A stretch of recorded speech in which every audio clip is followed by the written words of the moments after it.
Bapak Ibu Saudara, kita melanjutkan studi kita kristalisasi 1 Petrus. Ini sudah tema yang keempat. Kita angkatkan mengenai gereja dan para pemimpinnya atau para penatua. Jadi seperti kita tahu bahwa di dalam perjanjian baru ada 3 ministry yang memiliki tema bersama, ya. Yang saya menyebutnya itu dengan istilah trilogi. Jadi yaitu ministry Petrus dan timnya yang khusus melayani bangsa Yahudi, ya. Ini meneruskan dia perjanjian lama yang sudah batal gara-gara Israel gagal memeliharanya. Jadi Petrus ini timnya melayani perjanjian baru kepada kaum Israel. Kemudian ada timnya Paulus. Nah, ini membuka suatu dispensasi baru, yaitu di mana tidak ada lagi Yahudi atau bukan Yahudi. Paulus melayani dan Yahudi dan bukan Yahudi itu menjadi satu tubuh, ya. Satu manusia baru, ya, gereja, ya. Kemudian juga Rasul Yohanes, dia melayani ketika gereja sudah jatuh dan dia dan timnya menantang, ya, barang siapa menang, ya. Nah, sekarang kita melihat bahwa komunitas Petrus dan Paulus ini jelas dibedakan karena dalam 1 Korintus pasal 11 ayat 16 di sini Paulus bicara surat Korintus ini soal penudungan kepala, ya, konteksnya, dan Paulus bilang begini, tetapi jika ada orang yang mau membantah, kami, maksudnya tim Paulus ini, komunitas Paulus maupun jemaat-jemaat Allah, inilah yang dibilang tim Petrus itu, komunitas Petrus, tidak mempunyai kebiasaan yang demikian. Jadi ada 2 komunitas di sini yang dinyatakan dalam ayat ini bahwa komunitas Paulus maupun komunitas Petrus tidak punya kebiasaan untuk perempuan tidak memakai tudung, kira-kira begitu, ya. Nah, kita akan masuk kepada komunitas Petrus, ya. Kita akan membahas 3 poin di sini, ya. Yaitu tentang batu hidup. Ini adanya nanti kita baca, ya. 1 Petrus 2 ayat 5 sampai 8. Kemudian kita akan bicara soal para pemimpinnya ini, para penatua. Pasal 5 ayat 1 sampai 4. Kemudian kita juga akan membahas juga mengenai bangsa yang terpilih.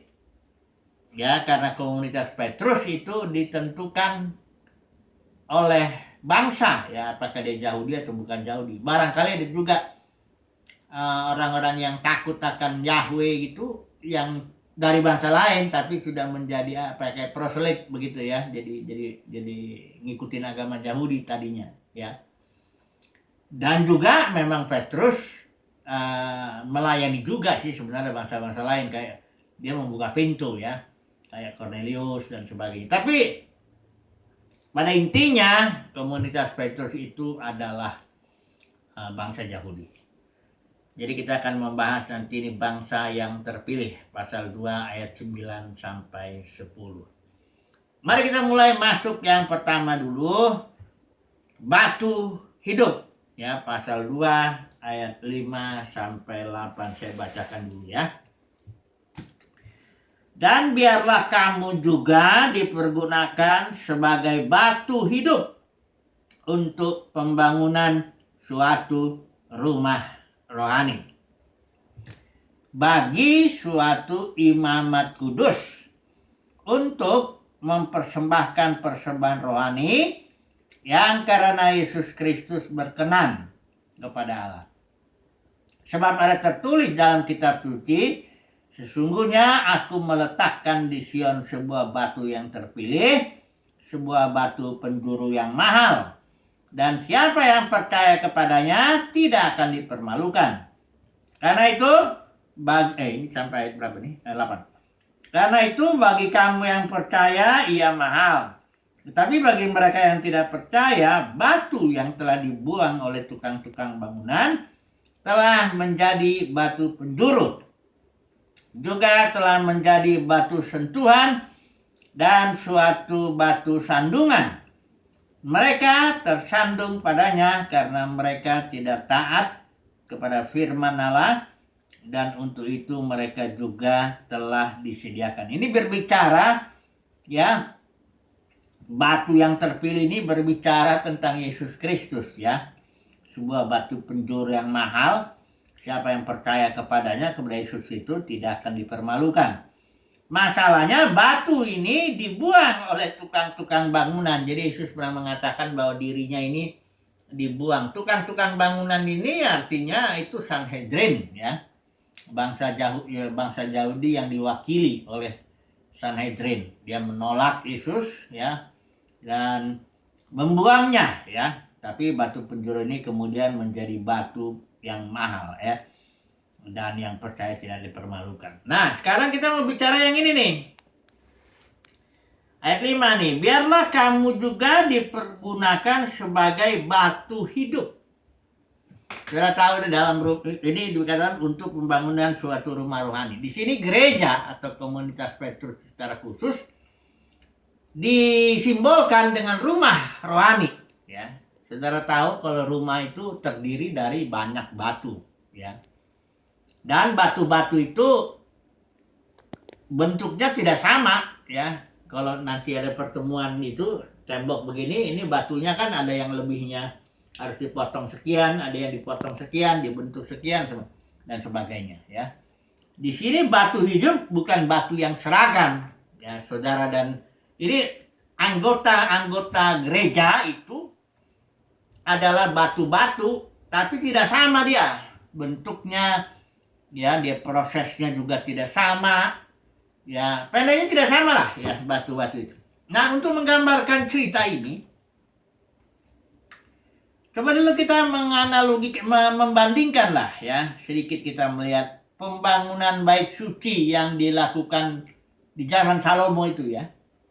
Bait suci yang dibangun oleh Salomo itu menggunakan batu-batu yang pembentukannya terjadi di lubang penggalian. Ini saya baca aja dulu, ya. Jadi begini nih. Ini ada seorang teman, ya, walaupun bukan berarti sering komunikasi saya dengan beliau ini. Namanya Pak David Aryono. Dia pernah juga datang ke sini nginap dan kita banyak fellowship, ya, komunitas kita di sini di rumah ini. Jadi ini beliau menulis buku, ya, tipis saja. Ini judulnya Gereja Rumah, ya, bukunya. Dan dalam satu babnya dia bicara gereja rumah sebagai lubang penggalian.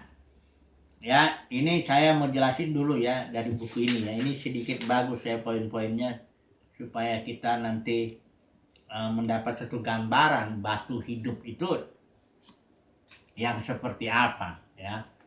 Yang diucapkan Pak Petrus ini, soalnya ini sebenarnya dia menggunakan pemahaman atau pengertian perjanjian lama tentang batu ini, ya. Nah, mari kita melihat dulu satu Raja-Raja ini, saya bacakan aja langsung ada di sini.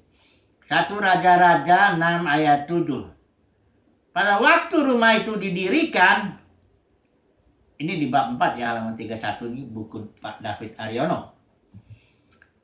Pada waktu rumah itu didirikan, dipakailah batu-batu yang telah disiapkan di penggalian, sehingga tidak terdengar palu atau kapak atau sesuatu perkakas besi pun selama pembangunan rumah itu.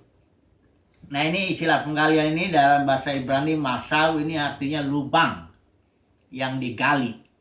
Jadi, dan lubang yang digali itu tidak satu, karena pekerjanya aja bisa 80.000. Jadi ada kelompok-kelompok pekerja menggali lubang, ya. Untuk mendapatkan apa? Mendapatkan batu yang berkualitas. Karena kalau batu-batu di pinggir jalan itu yang berserakan itu tidak bisa dibentuk, ya. Itu batu-batu yang tidak berkualitas lah, ya. Jadi harus digali di kedalaman tertentu. Disitulah dia dapat batu-batu. Dan itu pun bukan berarti sudah bentuknya udah cocok dengan yang dimaksud untuk pembangunan.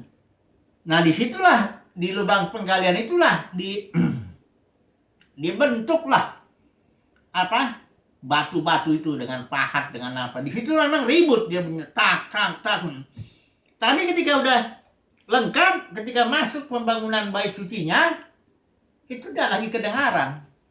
Tidak ada sedikit pun dikatakan di sini kedengaran palu, katak atau sesuatu perkakas besi selama pembangunan rumah itu. Nah, ini beliau menganalogikan, mengumpamakan kejadian ini dengan pembangunan rumah Tuhan. Ya, dia bilangnya begini bahwa lubang penggalian itu dia umpamakan gereja rumah katanya.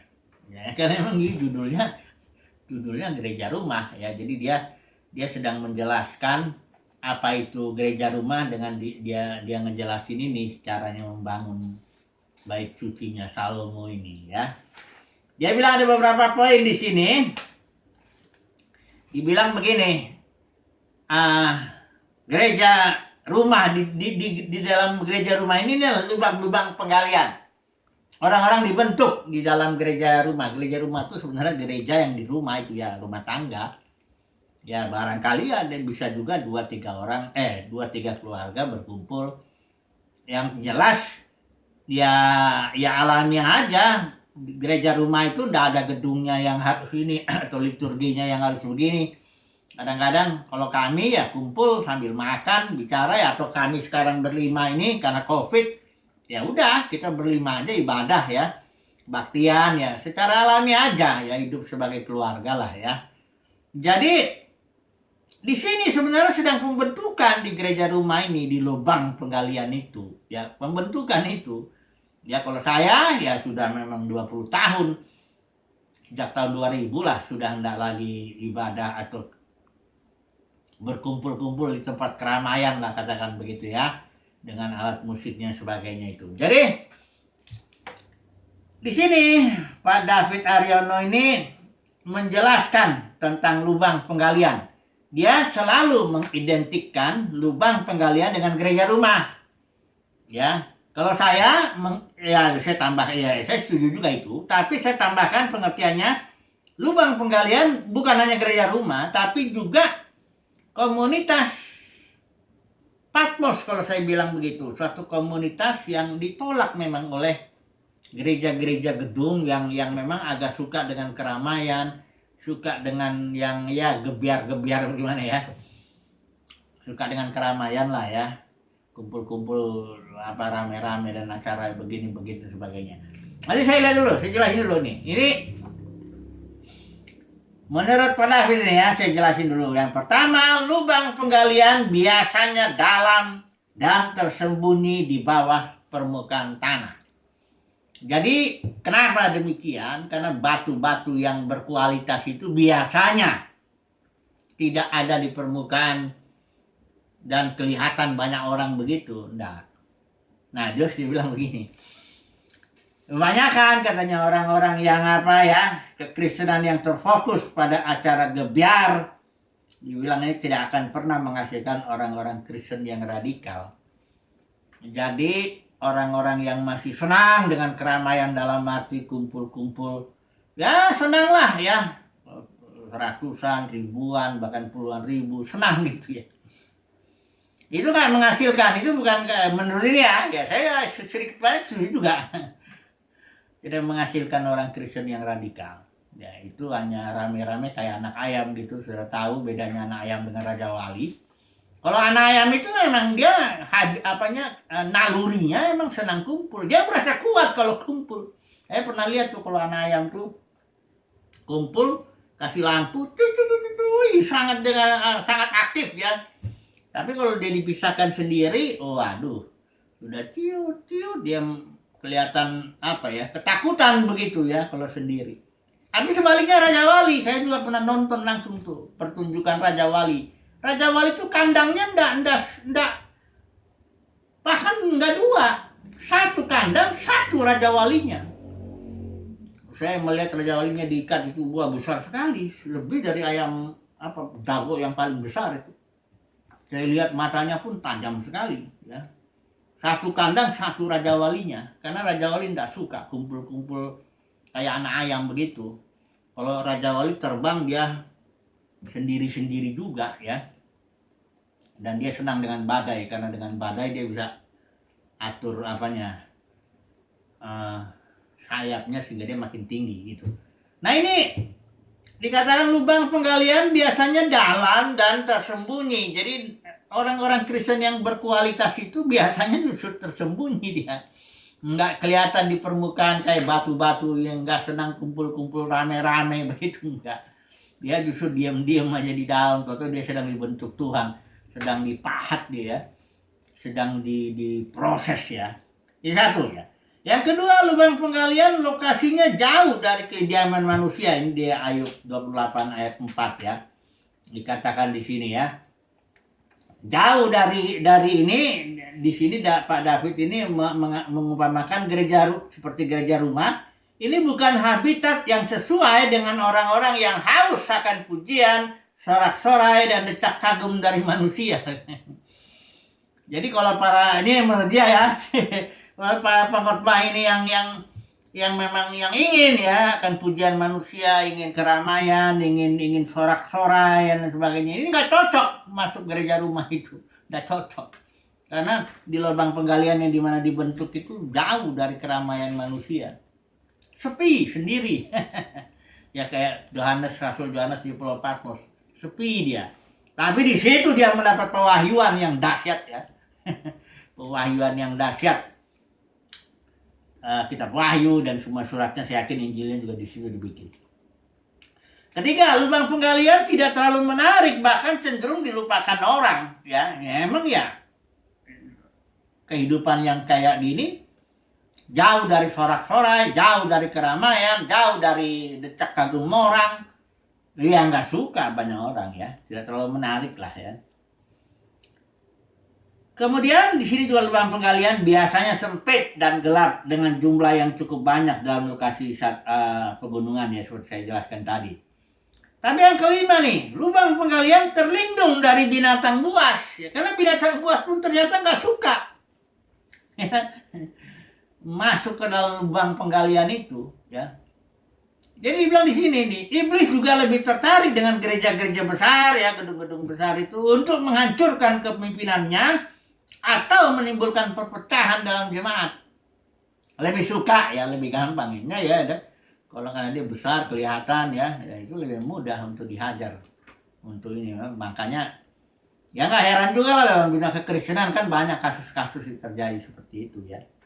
Tapi kalau dalam kondisi lubang penggalian atau orang-orang yang gereja rumah, katakan orang tersingkir ya enggak terlalu dikejar iblis karena itu katanya terlindung, tahu di dalam. Ya. Jadi ini saya kira menarik lah ya, kalau mau baca ya boleh aja dibaca ini nanti diapain. Dimintalah ya. Jadi intinya ya apa yang kita bicarakan, batu hidup itu. Saudara dan saya bersyukurlah kalau sedang dibentuk di dalam lubang penggalian lah ya, di tempat yang jauh dalam ya. Saudara dan saya sedang dibentuk, diproses. Nanti kalau udah jadi, ini kan lubang penggaliannya banyak nih. Saya yakin di Indonesia ini banyak hamba-hamba Tuhan yang nggak kelihatan, sedang diproses dia. Dia jauh dari keramaian, ya, jauh dari keramaian, tersembunyi dia. Bahkan orang-orang yang tersingkir barangkali. Tapi nanti ketika sudah jadi dia, dikumpulkan, tampillah satu. Kalau di sini Pak David Aryono bilang itu kesatuan tubuh Kristus, tampil sebagai pelayanan yang ini kalau dibilang di sini imamat yang kudus, mempersembahkan persembahan rohani yang berkenan kepada Elohim. Ini kalau saya menyebutnya manifestasi putra-putra Elohim. Sekarang ini putra-putra Elohim sedang disiapkan nih di lubang-lubang penggalian nih, tempat-tempat yang jauh dari keramaian, ya, tempat-tempat yang di dalam batunya itu yang berkualitas itu sedang disiapkan di sana. Nanti dia akan tampil untuk melakukan pemulihan segala sesuatu, ya. Penggenapan dari Roma pasal 8 itu ya. Ini mengenai batu hidup. Yang pertama ya. Jadi Bapak saudara, bersyukurlah kalau kita ini ada dalam lubang penggalian. Memang tempat itu nggak enak, ya, nggak enak itu. Tempat yang sepi, katakanlah, agak pengap juga ya, dan juga ya jauh lah dari keramaian, dari gebiar ya, dari sorak-sorai dunia kekristenan ini ya, jauh lah dari yang begitu ya. Pokoknya tempat yang dikucilkan lah. Bahkan iblis pun nggak suka ke situ. Jadi rada aman lah kalau orang yang sedang dibentuk di situ ya. Kemudian yang kedua, poin kedua, mari kita baca dulu tentang para pemimpinnya ini di gereja ini ya. Komunitas Petrus pasal 5 ayat 1 sampai 4, saya baca aja ya. Aku menasihatkan para penatua di antara kamu, aku sebagai teman penatua dan saksi penderitaan Kristus yang juga akan mendapat bagian dalam kemuliaan yang akan dinyatakan kelak. Gembalakanlah kawanan domba Allah yang ada padamu, jangan dengan paksa, tetapi dengan sukarela, sesuai dengan kehendak Allah. Dan jangan karena mau mencari keuntungan, tetapi dengan pengabdian diri. Dan janganlah kamu berbuat seolah-olah kamu mau memerintah ya atas mereka yang dipercayakan kepadamu. Tetapi hendaklah kamu menjadi teladan bagi kawanan itu. Maka kamu apabila Gembala Agung datang, kamu akan menerima mahkota yang tidak dapat layu. Saya ngejelasin masalah ini ya, yaitu menggembalakan jangan dengan paksa, dengan sukarela, jangan mau cari keuntungan, tapi pengabdian diri, jangan mau memerintah ya, membuat suatu sistem pemerintahan manusia tentunya itu, tapi menjadi teladan. Saya menjelaskannya ini begini, ini tepat kebalikan daripada yang Paulus katakan di Kisah Rasul 20. Kalau saudara membaca ini tidak ada lawannya, ya kalau berpikir itu ya gimana tahu manis kalau tidak ada lawannya, pahit gitu. Ya gimana ini kita bisa bilang ini bagus kalau tidak ada yang jeleknya kan gitu ya. Nah ini ayat ini kalau dibaca begitu saja kayaknya kurang ada kesannya ya. Oh ya, menggembala itu harusnya jangan paksa ya, dengan sukarela ya, betul, jangan cari keuntungan, harus dengan pengabdian diri, jangan kamu mau memerintah ya, menjadi teladan. Kayaknya kurang menggigit lah pengertiannya ini. Tapi kalau saudara bandingkan ini nanti dengan Kisah Para Rasul 20, ketahuan di situ. Ya. Coba saya baca di sini ya. Untuk memahami ini harus ada dulu lawannya, ya. Apa? Ya lawannya lah ya. Kalau berpikir dialektis kan begitu juga. Ada tesis, ada antitesisnya, nanti dicari sintesisnya, biasanya begitu. Jadi dulu kita lihat ya. Kisah Para Rasul 20, ini peringatan Paulus kepada para penatua di Efesus. Tapi dibicaranya di Miletus ya. Coba dulu kita lihat ya. Katakan di sini ya. Aku tahu, nih ayat 29 ya, pasal Kisah Rasul 20 ayat 29. Aku tahu bahwa sesudah aku pergi, serigala-serigala yang ganas akan masuk ke tengah-tengah kamu dan tidak akan menyayangkan kawanan itu. Ini di ayat 30-nya. Bahkan dari antara kamu sendiri, ya para penatua ini, akan muncul beberapa orang dengan ajaran palsu. Mereka berusaha menarik murid-murid dari jalan yang benar, maksudnya dari jalan yang dipimpin roh itu, tapi ditarik supaya mengikuti para pemimpin ini. Nah, kalau saudara, saya kasih gambaran begini ya. Inilah yang terjadi dalam dunia kekristenan. Ya, para pemimpin menarik. Nggak hanya memperlengkapi, ya memperlengkapi juga, tapi menarik dia. Para pemimpin menarik murid-murid, ya, tentu dengan ajaran palsu juga ya. Ya ingat ya, palsu sangat mirip dengan aslinya. Tapi intinya menarik. Karena para pemimpin ini membangun sesuatu, ya, butuh jumlah murid, butuh juga uangnya, ya, itu menarik. Dan tentu untuk menarik ini dia harus membuat suatu sistem pemerintahan, yaitu sistem pemerintahan manusia yang Alkitab bilang Nikolaus itu, hierarki. Sehingga kalau kita baca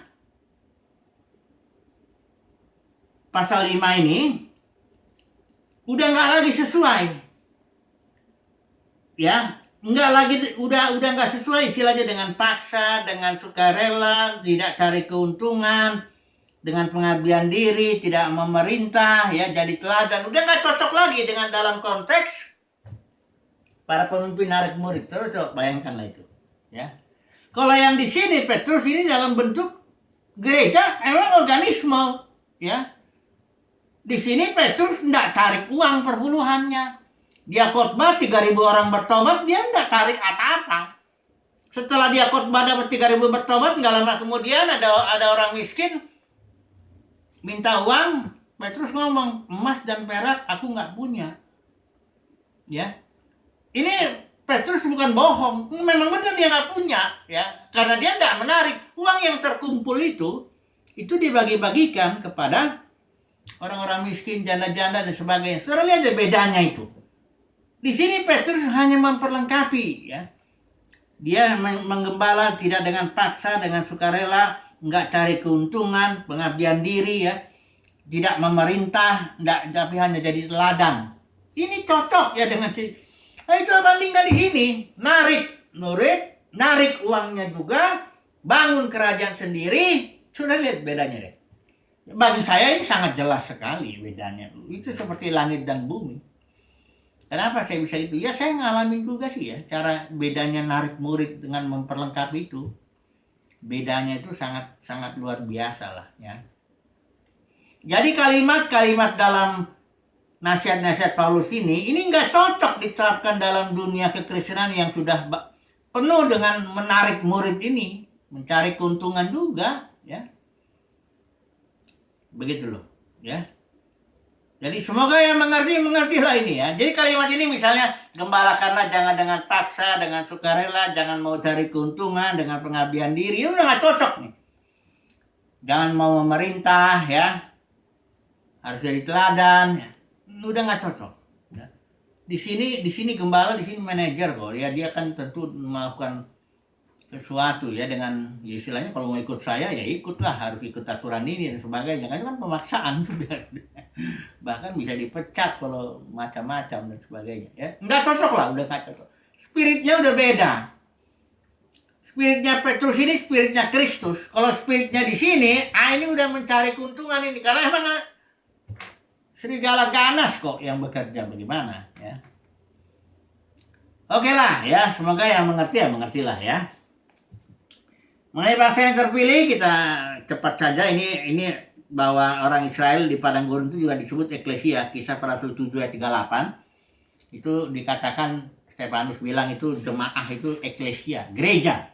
Jadi gereja di komunitas Petrus itu gereja padang gurun itu udah gereja, ya. Kemudian di pasal 2 Petrus ini dibilang itu jemaat yang terpilih karena gereja yang Israel kan sudah jatuh, ya. Dan dia dipilih lagi. Jadi ini nantilah barangkali suatu saat kita bicara. Tapi kesimpulannya dulu. Kesimpulannya bahwa pembangunan pembangunan komunitas Petrus, bukan tubuh Kristus lain. Tubuh Kristus yang dipakai oleh komunitas Paulus. Pembangunan komunitas Petrus itu membutuhkan lubang penggalian. Suatu proses yang di luar, yang di dalam, yang tidak banyak orang tahu, tidak menarik, tapi dicari batu-batu yang berkualitas, ya, untuk dibentuk, ya, diproses sedemikian dan siap untuk pembangunan rumah rohani. Semoga saudara dan saya itu adanya di dalam lubang-lubang penggalian itu, bukan batu-batu yang berserakan di luar itu yang kelihatan manusia, yang penuh dengan keramaian, di antara keramaian dan sebagainya. Semoga bukan yang begitu, ya. Kita ini masuk ke dalam, ditemukan Tuhan di tempat-tempat yang dalam, di tempat-tempat penggalian. Memang gak enak tempatnya, jauh dari pujian, sorak-sorai, tapi disitulah batu-batu yang berkualitas yang dibentuk di situ untuk disiapkan untuk pembangunan rumah rohani. Haleluya, amin.